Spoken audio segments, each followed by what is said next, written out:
WFSB, this is an Eyewitness News update. Good morning, everyone. Thanks for joining us on this Monday, February 12th. I'm Nicole, Nalepa, and we have all of your top headlines this morning.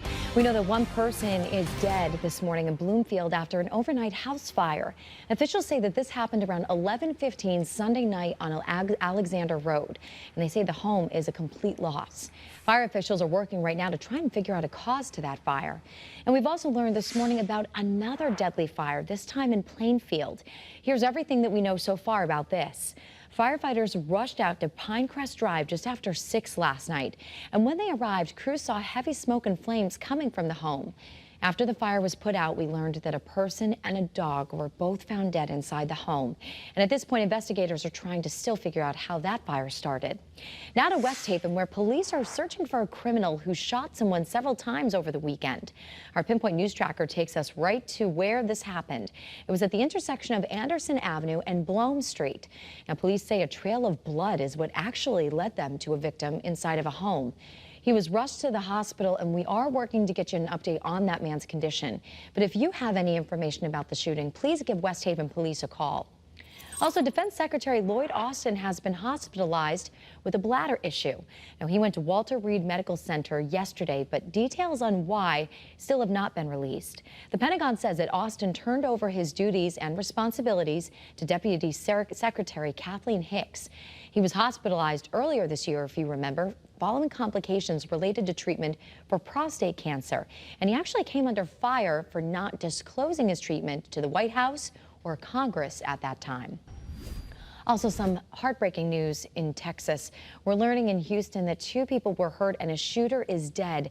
And this all happened at Joel Osteen's Lakewood Church Sunday afternoon. It's one of the biggest megachurches in the country. Police say a woman wearing a trench coat just walked in before a Spanish service armed with a rifle and just started shooting. Off-duty officers opened fire and killed her.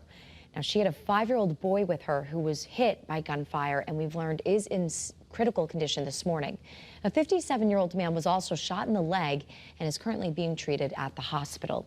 Also new this morning, police in Groton just made a major drug bust at the Thames Inn and Marina. Officers arrested Brenda Donaldson on Saturday, and they say that she now faces a pretty long list of drug charges.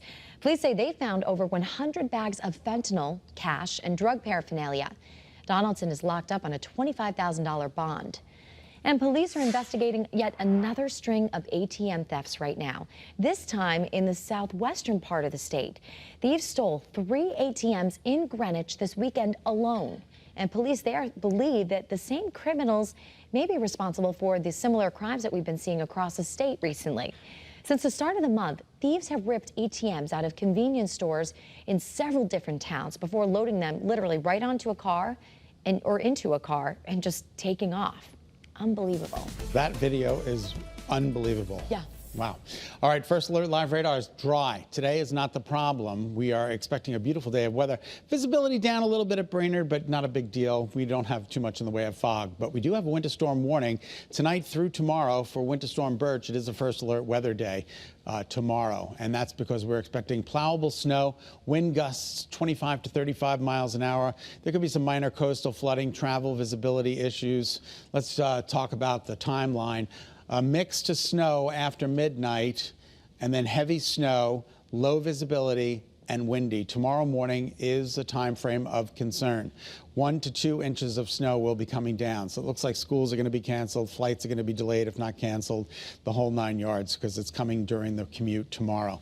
And then tomorrow afternoon, the snow tapers off. We actually might see some late day clearing, but we got to get there first. Here are the storm impacts. Traveling going to be really problematic tomorrow morning, particularly. Shoveling, very heavy wet snow.